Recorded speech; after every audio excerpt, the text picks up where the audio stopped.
Welcome to the Rutledge Perspective. I'm your host, Laurel Rutledge, and this is the place where we talk about those things that are top of mind as you navigate your career, whether that's corporate or otherwise. In my nearly 30 years of experience, half of that in HR, I have seen and heard a number of triumphs as well as a number of failures. And I've experienced them myself, which is what led me here. A place where you can come to know that you are not crazy. There's actually a way to change your perspective so that you can change your circumstances. Welcome to the village.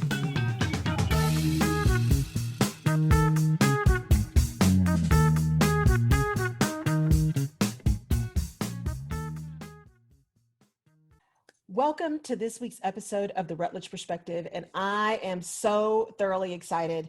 I have Kelli Bradley on this week, and she talk about a passion project and someone who is truly making an impact for many of us as we age, as our parents age, the kind of things that we have to do. I can't wait for you to hear her story and to get to know her. And I'm going to make sure you guys know how to get in touch with her at the end.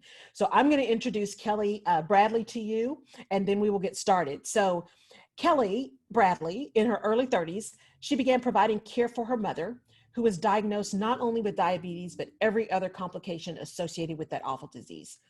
Through her journey, Kelli realized that there were many other individuals and families in the same situation. This realization led her to own a leading in-home care provider specializing in Alzheimer's and dementia care. Now, after years of providing care to over 1,000 families, Kelli wanted to provide more assistance and awareness to caregivers all over the world with the devoted daughter. Kelli's story is truly inspiring. And with over 20 years of experience in senior care, she uses her knowledge and expertise to be a resource for families going through difficult times.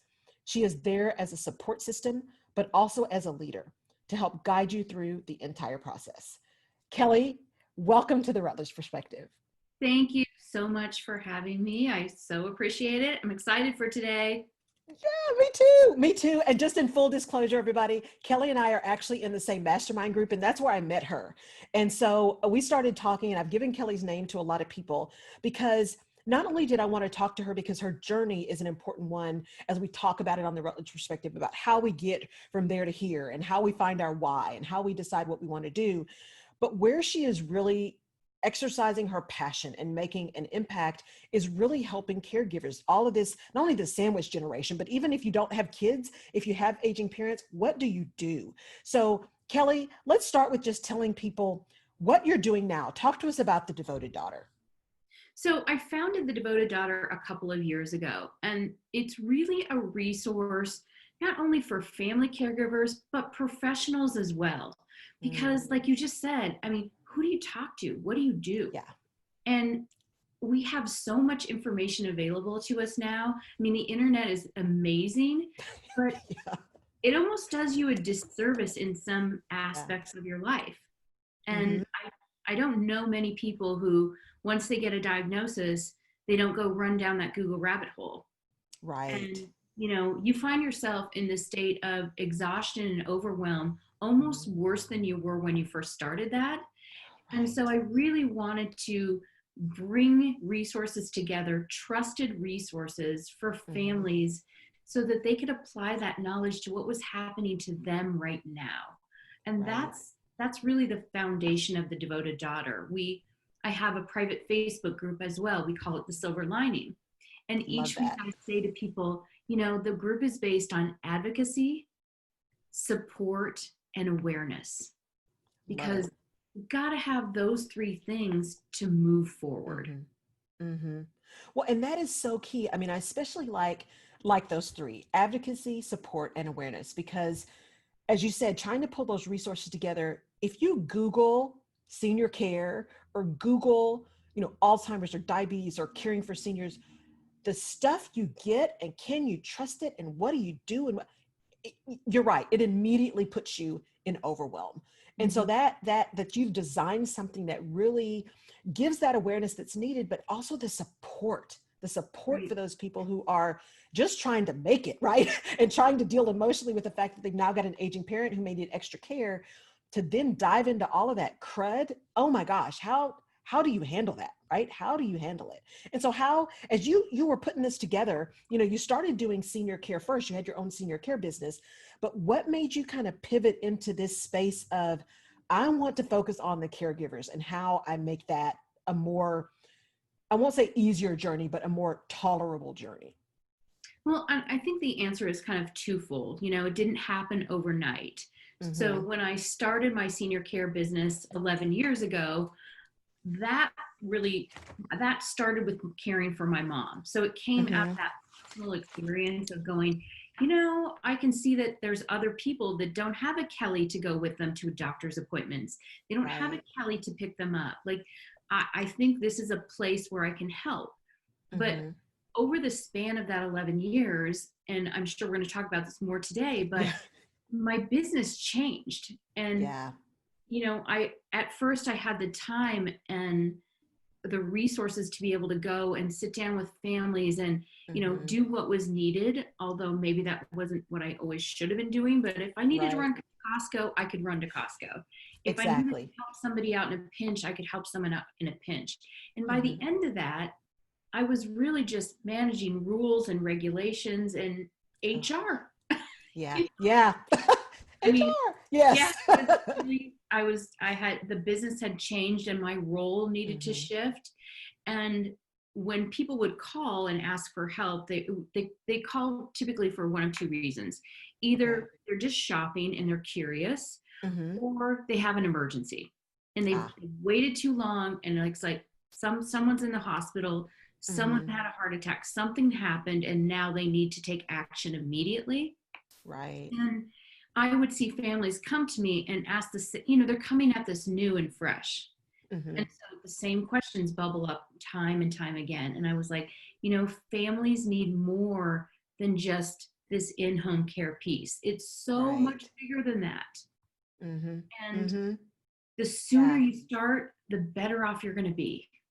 Absolutely. Well, and that leads to a really good question, because I want people to understand kind of this journey, because part of what we talk about is not only what we're doing now and getting to our passion, what our passion is, but the journey we took to do that. So maybe tell us a little bit about, you know, your in-home care business that you started, and take us through that journey to where your business did change and you decided to make that pivot. Okay. So I think, you know, when I first started this, I was just bright eyed and bushy tailed, you know, all Right? excited, you know, so excited to be a new business owner and so excited Yes. about my passion of helping other people and, you know, Mm-hmm. finding caregivers who were going to be a great fit for a family. It was sort of all Right. about that. And it was all about the care and the individuals. And Mhm. then it started to grow. And as it Ah, started to grow, you know, you just get busier and busier and you wear so many hats as a small business owner. And yes. one thing that I think I learned and I would love to share with other people is if I could go backwards to that day one of starting the business, Mm-hmm. I would really have systems in place, because Ah. trying to put systems in place when you have 75 employees is Mm-hmm. really challenging. Yes. Right. Right. Going slow to go fast, right? Yeah. Thinking about the longer term first, right? Because we And I get so excited in the beginning, we just want to make it happen, and we forget about that infrastructure. Well, and especially in an industry like mine where people need help, you know, Yes. you get in that reactive mode of, oh my gosh, I've got to get this, or Mrs. Smith Mm-hmm. needs her medication and nobody can go get it. Okay, I'm going to go get it. You know, just Right. whatever people need. And we Mm-hmm. had so many seniors who were home alone. You know, in Ah. many cases, we were their family. It's like, Mm-hmm. wow, it's going to be 95 degrees today. Who doesn't have air conditioning? Right. You know, make sure that Doris has water, and do we need to get Doris a fan, or what, is she Mm-hmm. okay, or she organized, does she have a call? I mean, just a million little things, and those little Mm-hmm. things are really important. But Right. to grow and really serve the community and your employees and your clients on a bigger scale, you have to have those systems in place so that you have Mm-hmm. something to fall back on. Mm-hmm. And how do you balance that, you know, in hindsight, right? How do you balance this passion, this heart-led business? Because that's the big thing, especially about women entrepreneurs, is Mhm. when we start our businesses, it is truly, for the most part, a heart-driven business. We Yes. are we want to serve, we want to give, right? We want to help people. And how do you balance that leading, as I tell people, right? Lead with your heart, but you got to act with your head. If you look at hindsight, how do you do that? Well, I feel like I didn't have a mentor at that time. Mm, I mean, I was part of a franchise system, but the mm-hmm. support that was given was sort of disjointed, and I needed a lot of the support, but I needed more than that. Mm, And so I think really finding that mentor and that, or even if it's just a couple women in your community that right. are, maybe they're a little further along than you are, but Mm-hmm. they can kind of give you those cautionary signs to say, Mm-hmm. set up the boundaries, Right. because Right. as my friend Laurel Rutledge always says, ignorance is not an excuse, Right. right? Exactly. So Exactly. just because I didn't know an HR rule, and this got me in a lot of trouble, Yeah. I was like, Yeah. I didn't know, I didn't realize that. And it's like, well, we're sorry, Kelly, but you need to write us a check for $45,000. Yeah. Did you Oops. guys hear that? $45,000. Yeah. Yeah. We know Yikes. you didn't intend to do this. We know you're not out there, trying to break the rules, but Mm-hmm. we're so sorry. You still need to write us this check. Yeah. Yeah. Well, and that's so important, Kelly, because you and I have had this conversation before, right? About we start these businesses, we and we're moving so fast, but taking that time to say, you know what? I don't know what I don't know. And let me at least ask the question, right? But we get so caught up in our tornado of just making stuff happen and building the business and hiring employees and being excited, and that we forget to pause and just ask the question. And so what would you say if you're talking to someone who is either in their business as they're growing it now, right, or thinking of starting? How do you have that courage to just say, you know what, I don't know what I don't know, so I don't even know what questions to ask, but I probably should ask somebody something? How would you tell people to just do that? Well, I think one of the things that, I really wished I would have looked at, and it kind of speaks to the courage, is Mm-hmm. I gave away some of my power in hiring someone Ah, who was able to, run a system that I didn't know how to run. mm-hmm. And then I got nervous about that when I needed to terminate that person, right? It's like, but I don't know how to Yes. do that. So Mm-hmm. it's sort of about building within, and not, you don't have to announce it, but it's like, Mm-hmm. okay, if Susie Smith goes away tomorrow, Mm-hmm. what will I do? What's my plan? So always Right. having kind of that backup plan. And then I think that in a way it's about confidence, because I would Ah. find myself getting backed into a corner a little bit thinking, Mm-hmm. or overwhelm, right?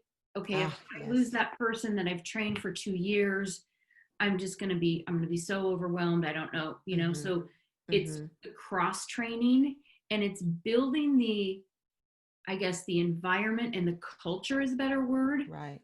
from the Right. very beginning. And if somebody doesn't want to be a part of your culture and what you're creating, and they don't have the same vision, then it's like they need to go away really quickly before they, Yes. get their tentacles into other employees and start causing Yes. undercurrents of problems. But Yes. for me, I wanted to, when I would come to work, I would look at, see the sign on the door and think to myself, Mm-hmm. this is my business. I built, Right. and I wanted to feel proud, and I did. But Mm-hmm. there were days when I'd walk in there and I'd think, I don't want to see so-and-so. I don't even want to deal with Ah, this nonsense. yes. And Yep. every employer is going to have some of that. But I Mm-hmm. think if Mm-hmm. you start to build the culture and you recognize it quickly when someone's not a fit. And Right. I had one of my bosses say to me one time, you know what, Kelly, no matter what happens, just leave people with their dignity. Yes. Yes. So, you can be disappointed in their actions. You can be disappointed in whatever. You can be, Right. just stay calm and leave people with their dignity, you know, Absolutely. and, Absolutely. that's all you can do, really. Yeah. Yeah. And you touched on two key things, well, a number of key things, but two that really stood out to me, which is one, don't wait so long and be so afraid to remove someone from your organization, because that's one of the top 5 mistakes that I found that leaders make, right, in building their business, is being afraid or moving too slow when there really is someone who's not a fit or is causing problems in your organization. And the other one is when you're so excited about your business and there's stuff that you love about the business and there's stuff that you don't like or you don't know, being so quick to hire that person and just say, oh, they got it, right, and just kind of wash your hands. You can't do everything yourself, and you can't be involved in all of the details and grow your business, but you need to have enough of a knowledge or enough of a hand in it so you don't get caught in that situation where you're like, oh, I need to let them go, but I can't because now they know everything and I don't know anything. Or, I've got to figure out that I find out later that they're doing all this stuff I didn't want them to do because I wasn't paying attention, right? So I really want you guys to hear what Kelli said as she was building, and this experience that she had of, it is really important. It's not unkind to be clear. And if someone is not working, you can treat them with dignity. You can treat them with dignity and still say, I think it's just time for us to part ways at this point, and still maintain their dignity and your business. It's not unkind to be clear. And it's not unkind to say, we got to separate at this point, right? Well, and I think the other thing is to be the consistency of showing up. And Yes. if you set objectives and measurement tools, if you need a report every week and you're not getting the report every week, then you need to hold that. It's your job as the leader to hold them accountable. You have to hold them accountable. Oh, Kelli, you are singing my song because that is so hard. I mean, I've just had this conversation with so many people. In fact, just talked about it on the radio show last week and this week again, which is, again, it's not unkind to be clear. It is your responsibility as the leader to say, here's what I want. Here are my expectations. Here's when I need it. And then hold people accountable for that. It's not unkind. What is unkind is to not be clear and then punish someone for something that you weren't clear about. And then you're irritated and they're irritated and it's just a whole kerfuffle, right? So please listen to what Kelli is saying. Set those expectations, be clear about them, and hold people accountable. It's not unkind to be clear. It's not unkind to be clear. And, these conversations, I think, as much as we can now, these are conversations we should have in person. Yes. Yes. So, having weekly meetings, one of the things that I always thought was interesting when I would bring my team together each week to set our objectives and our goals and review the week prior and any issues we'd had, et cetera, was just the interaction between the individuals in the room. Yes. Because you really start to see, like, where's the tension, who's irked at whom, who's asleep at the wheel, not yes. Yes.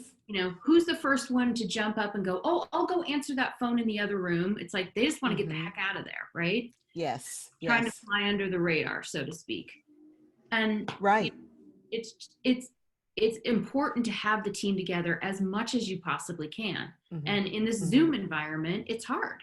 Yeah, it is. It is. And it's important to at least have the Zoom, right? At least see people's faces. Oh, yeah. Because if you can't be in person, do this. Don't just get on the phone. I always said the best communication ideally is face-to-face, then ear-to-ear, then email, right? But face-to-face, because you can, like you said, you can read body language, you can see tone, you get so much more when it's face-to-face. And even more so if you're doing video conference, at least that's better than phone, right? Which is much better than email.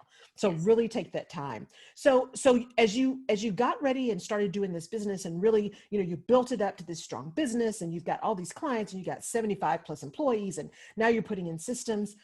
What was that moment where you said, this isn't it anymore? And this is what I really want to do. And I need to now make a change. What was kind of that turning point for you? Well, I think, it's like I built it up and we were the fastest growing franchise one year. And this is after my mom had passed away and I was able to put a little more time and energy into my day to day. And once I hit that, ta-da, I was like, okay. Yeah. Right. It's like, all right, I did it, Right. Right. And then I wasn't challenged anymore. in the same, I wasn't driven in the same way. But I kept work, and I started allowing, and because I had to start putting more of the client interaction piece onto different employees. So I Yeah. wasn't going out and seeing people in their homes. I wasn't interacting as much with clients, and that's really my strength. Yeah. And I missed Yeah. that. And Mm-hmm. so I started to feel like this isn't, and I think a lot of small business owners, it's so easy to kind of run back to the bottom because it's like, oh, I can fix that right now. Right. Instead of, elevating yourself, but still staying connected. So I felt disconnected from the mission. Mm-hmm. Mm-hmm. And that's what really led me to the devoted daughter. And I kept thinking about, what are the most commonly asked questions? And also I was in a Right. franchise environment. So I could only work with people in certain zip codes, which was Ah. really limiting my ability to spread my message and to work with Mm-hmm. people across the board. And Right. I knew that families needed more. Mm-hmm. It's just, there's so many little things along the road that Right. can make such a big difference. So I think that was my big aha, was like, okay, Mm-hmm. I got here, I did Yeah. this, I built it, and now I want to do more. Yes. Yes. And I think business owners often get there, especially when you, as you said, one of the things you talked about is becoming, yes, you're a business owner, but how do you operate like that CEO, right? How do you really run this business, and where do you sit now in your hierarchy, right? As you begin to build it. But that ownership of knowing when it's time, Mhm. knowing when it's time, that it's not just, oh, this is just a period, it's just a growth period, but truly knowing when it's time. Yeah, there's more. There's more, and being okay with making that decision. And how did you get okay with that? That you spent a lot of time and a lot of resources to build this up. How did you get okay with saying, you know what, it really is time. I really am passionate about doing more. I think it was finding the person who I could hand it over to. Mm, I struggled with it for a long time. I mm-hmm. remember having conversations with different people on, okay, I'm going to sell the business, I'm going to sell the business. And then I Right. stalling. I mean, I stalled for a year before I Yeah. actually said, okay, this is it. Like Mm-hmm. I'm going to take the next step. And I think Right. there was a little bit of frustration there and Mm-hmm. burnout. Mm-hmm. And I wasn't able to transition effectively into that CEO role in the organization that I had built. And Mm, I have myself to blame for that, right? gotcha. Mm-hmm. But I knew that I'd learned enough that I could take what I'd learned and make a really positive difference for Yeah. families in a much bigger way. So I just kept Mm-hmm. looking at it thinking, you know what, this is a bigger opportunity. And I'm not going to lie, it's been really hard. It's Yeah. really tough Yes. to build a brand, to start over, because when you're running a home care company, and it wasn't Yeah. this way initially, but people would say, well, what do you do? And I'd say, oh, I run an in-home care company. And they were like, oh, that's really neat. We have Yeah. that kind of support for my grandmother. And Mm-hmm. now I, say, well, I own the devoted daughter. I'm the founder of this organization, blah, blah, blah. And they're like, okay, so what do you do exactly? Right. So, Right. there's work to be done around that and Mm-hmm. tightening up of the message. And it Mm-hmm. takes time. Yeah, it does. And as you said, it's that finding people around you as you have those conversations, because you selling your business, me when I was leaving corporate, because you also have those people who are like, are you crazy? You've Yeah. got this thing that's working really well. What do you mean you're going to sell it? Or what do you mean you're leaving that job? And being really, and some of it you think, well, maybe I am crazy. Maybe I need to stay, right? So that whole fluctuation until you really get deep into, no, this Mhm. really is what I need to do. And all of that experience, as you said, I wasn't able to really move into that CEO role, but here's what I learned that I'm able to take to it. And so those failures are not the end of the world. Those failures or those stumbles, right? Or those difficult times build us into the leader that we ultimately become, right? To follow our passion. And so I encourage all of you that are listening, one, follow your passion, right? Don't let someone else tell you what your passion is, because as Lisa Nichols says, they're not going to believe it as much as you do, because God didn't give it to them. He gave it to you. So don't let someone talk you out of your passion. but also believe enough in yourself and understand that it's not just flipping the switch. It's not easy, but passion, following your passion never is, right? But it is passion, right? It's passion. And that makes a difference. That makes the journey, the hard journey, a little bit easier to go with the hard because it is what you love to do.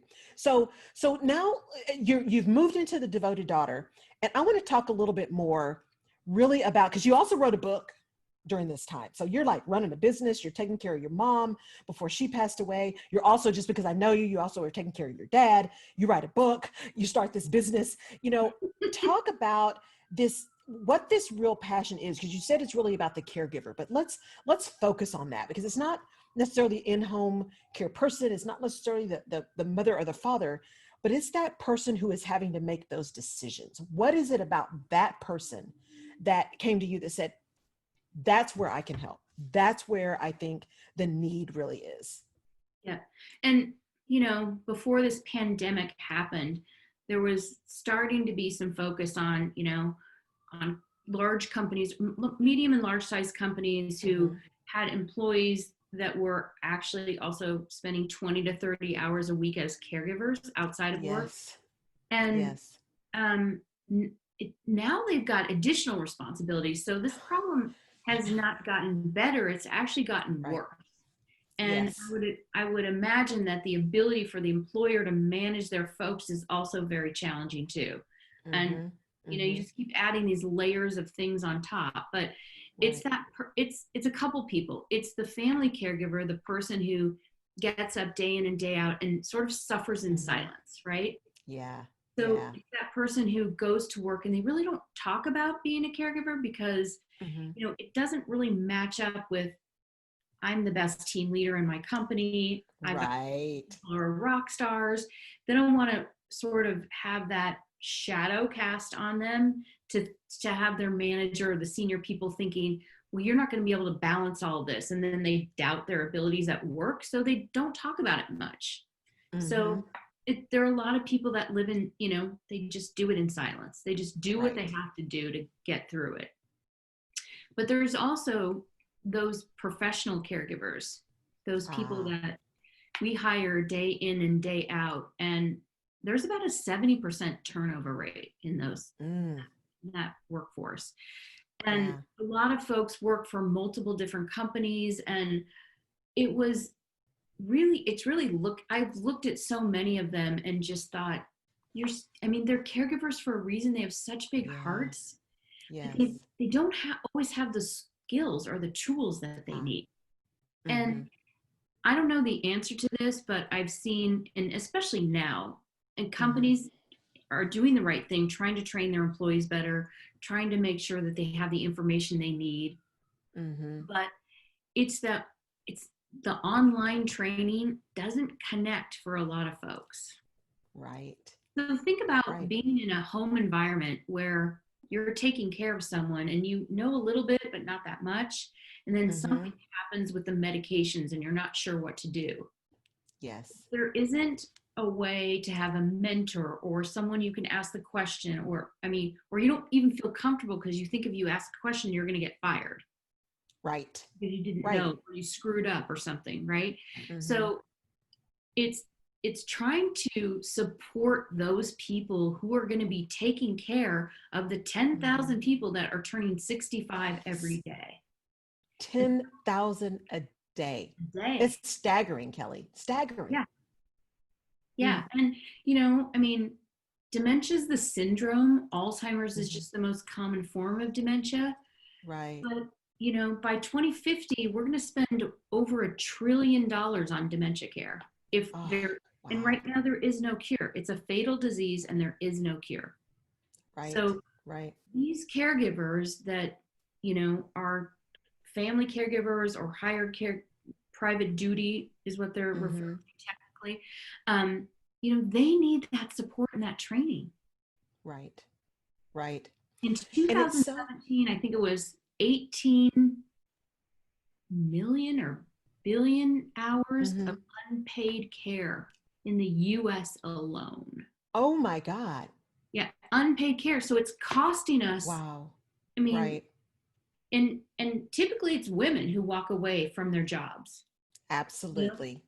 Absolutely. they've Right. gone to school, they have the education, they're in a Hmm. successful career. Something happens to a family member, and who's the first person to walk? Exactly. Exactly.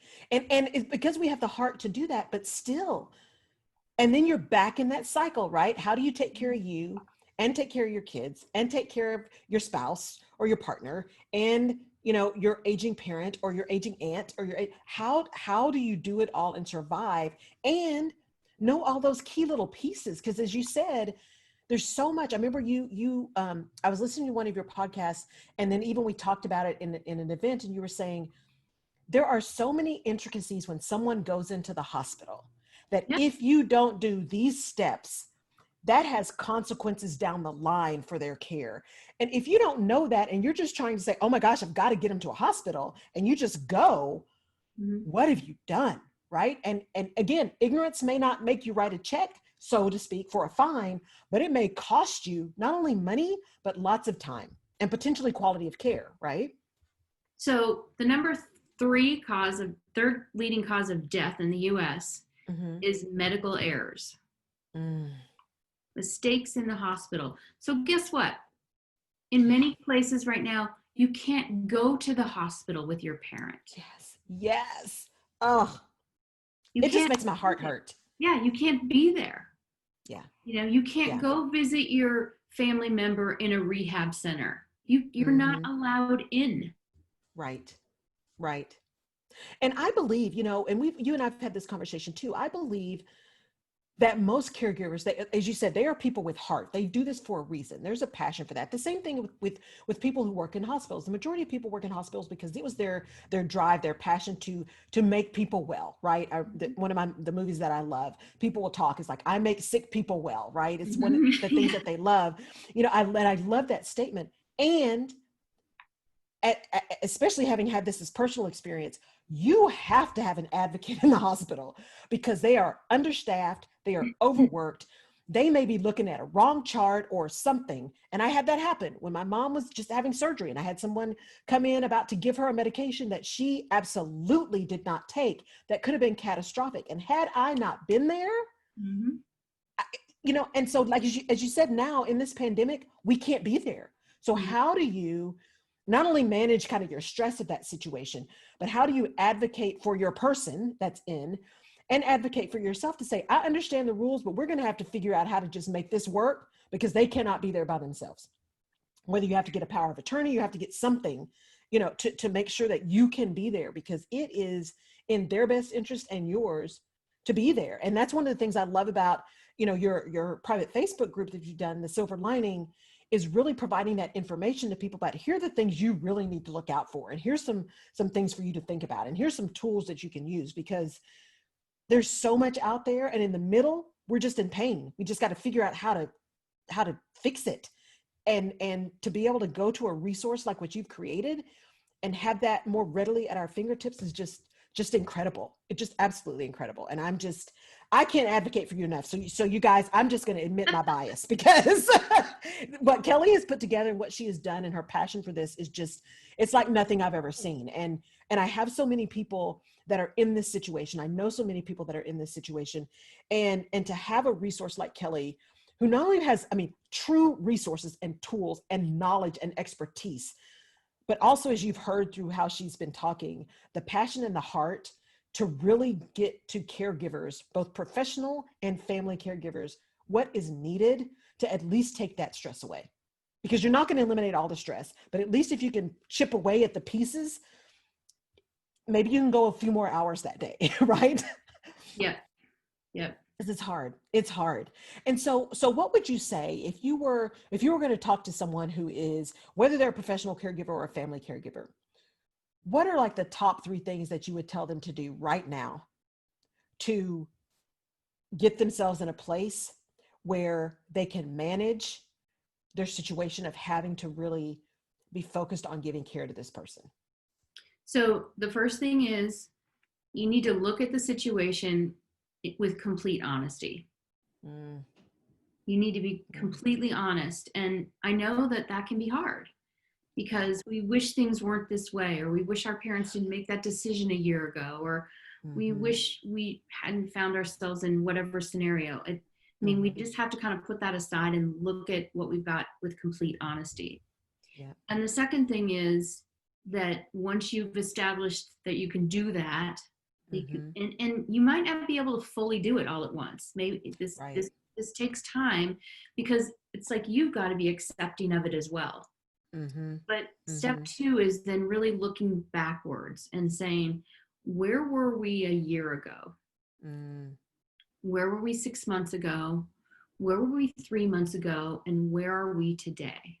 Mm-hmm. And although we can't change the past, we can learn from that and start to accept what we have. And the Mm-hmm. third thing is, don't beat people up for what they can't do, for what's lost. Ah, Just say meet that again, them. Kelli.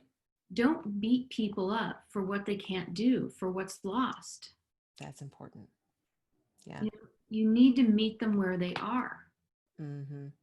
Mm-hmm. And, I know, especially with someone who's living with a dementia related illness, that's really tough Mm-hmm. because, they ask you the same question 5,000 times. There's different things that Yes. happen that are really frustrating, and Mm-hmm. it wears on you, right? It just starts to Yes. wear you down. But the person is doing the best that they can.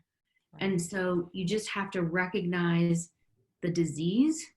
Mm-hmm. And I think that exercise that I spoke of is really, I mean, that's one of the keys, is going backwards and establishing that timeline and Mm-hmm. noticing that change and noticing Right.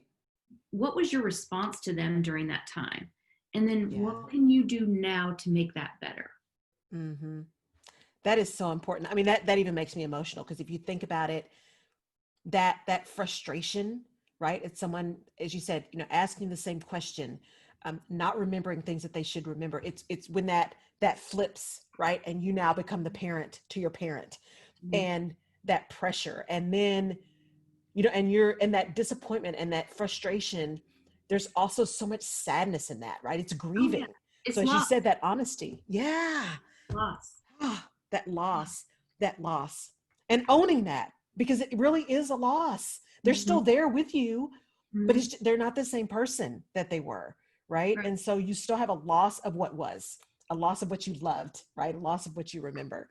And owning that. And I love that. Just Yeah. being honest, I mean, because and there's even, power in that honesty. yeah, and even if it's not a mental loss, even if it's just, Mm-hmm. a lot of people just, I can't do the things that I once could. And Right.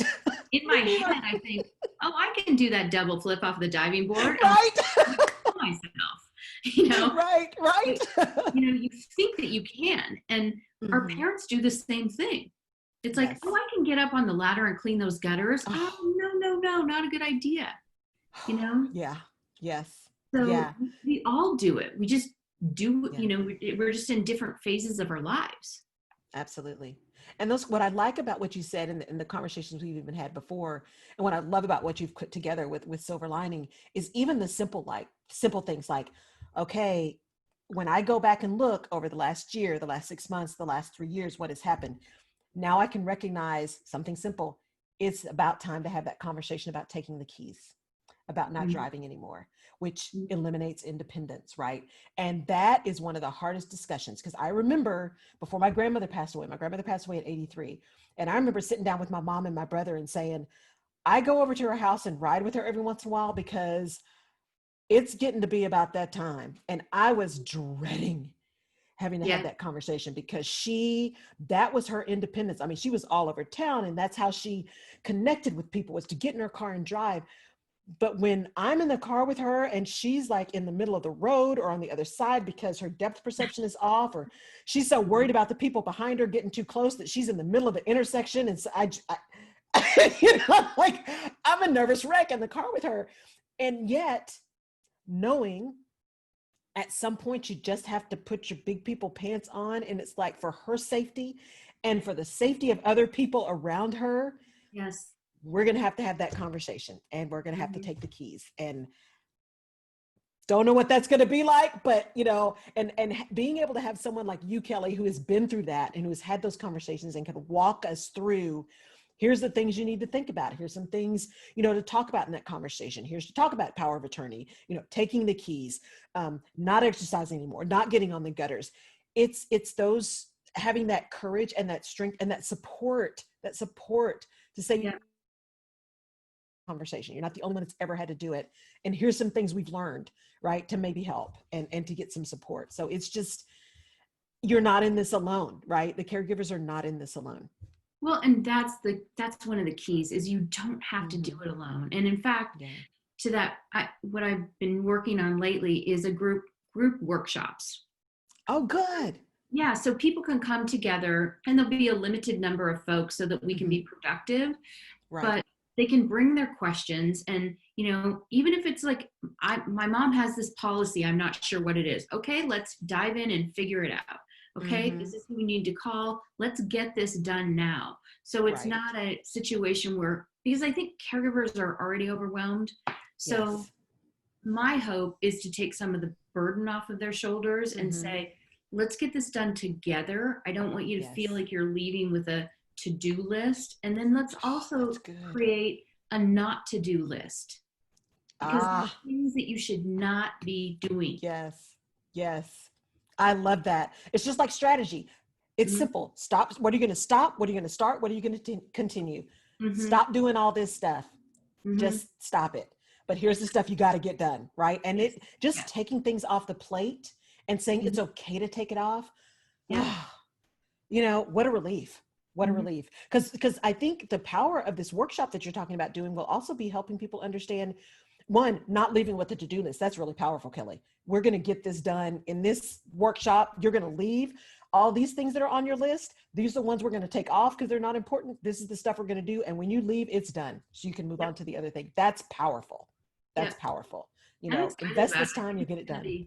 Beneficial for folks. Yeah, absolutely. Absolutely. So as we kind of pull this together, and before I get you to tell people kind of how to get in touch with you and to become part of this Facebook group, what is you talked about kind of the three pieces. I asked you about the three pieces for caregivers to really think about in general for your journey and moving into your passion and deciding what to do and now being in this space where you're really able to be who you are and really give of everything that you have. What is the key piece of guidance that you would give to someone who is maybe in that process? Either they're trying to figure out whether they're going to open their own business or they're loving what they're doing in corporate, but they feel like there's more. What is your key piece of guidance on people who are really making their way? They're maybe at that pivot point right now. They know something's changing, but they don't know what. I think get prepared. Don't just jump off. Good. Don't just say I'm done, I'm frustrated, or I need to sell, or I need to exit, or I need to really try to think it through and put together a plan. And the plan, you're not going to know it because it changes and shifts. Even through writing my book, the name of my company started as The Oldest Sister. Yes, I remember that. Yeah, and as I was writing the book, and this was like as I was selling the company, I realized, this isn't about becoming this isn't about being a sister, it's about being a daughter. And so the name of the book is Always Her Daughter. And through that process, it allowed me to kind of think through, reflect back on my journey and really think through and strategize, okay, how should this look for families? If I were going through this today, what would I want? How could someone have helped me go through what I went through with my own family? So I love it. I guess to answer your question, just really don't get in a hurry. Really just be thoughtful. And, everybody has bad days, especially our challenges when they're running a small business. And so try to take a step back. And even if you just need to take, cut your work week down to 4 days a week and say, okay, fifth day, I'm going to rest and try to reflect on what I really want and what my next steps are. So if you can carve out time to think about that next phase versus just running into it, I think that's a good way to go about it. I love that. I love that. So now how do people work with you, get in touch with you, take advantage of all of this information you have for them? So I have a website called thedevotedDaughter.com. And Awesome. right on the front page of the website, you can click there to join the Silver Lining. And so Awesome. it's the easiest way to start to connect with me on a weekly basis. Mm-hmm. I go live every Wednesday. And Okay. then you're going to see resources coming up about the workshop. And what I'll do, Laurel, is send you a link to a free webinar that I put together. Perfect. So your listeners can have that, take a look at it. If they're interested in moving forward with a workshop, Yeah. there'll be information about how to do that there. Wonderful. Oh, that's awesome. And I would also encourage you guys, if you have a small business and, or even a mid-sized business, and you're really looking at how you can take care of your employees, as we think about what perks can we give, what things can we do to take care of people, especially now in this COVID thing and people working at home and really being surrounded by family all the time, and all of the other things that have been happening recently where people are also dealing with just showing up as who they are in the workplace and feeling safe. Some of the things that you can do is really around this kind of benefits and wellness space. And I would encourage you to really think through, look at your employee population. If this is something that you're seeing more in your employees, reach out to Kelli, go to this webinar. I'm going to post this when we put up the podcast. So if you're listening to this, you will see this in the notes to get to this free webinar. Reach out to her, see if there's a way you can put together a workshop for your employees that would just give them one more thing to take some stress off. You will be happy that you did, and your employees will thank you for it. It's one less thing they have to worry about, and one more way you're showing compassion and care for them. So really consider doing that. Kelli, I cannot thank you enough. Thank you, thank you, thank you for spending your day with me through all of our Zoom stuff and getting it all working. So I'm believing it still says recording, so I'm believing it's going to be here and it's going to be great. I just love what you're doing so much, and I appreciate it so much. And you are really making an impact, and you are the epitome of living your passion and servant leadership and making that happen. So thank you. Thank you for being a part of the Rutledge Perspective. You're welcome. Thank you. Have an awesome day. Thank you. Thank you, everybody. We're going to post this soon, and we will see you on the next episode of the Rutledge Perspective. Take care.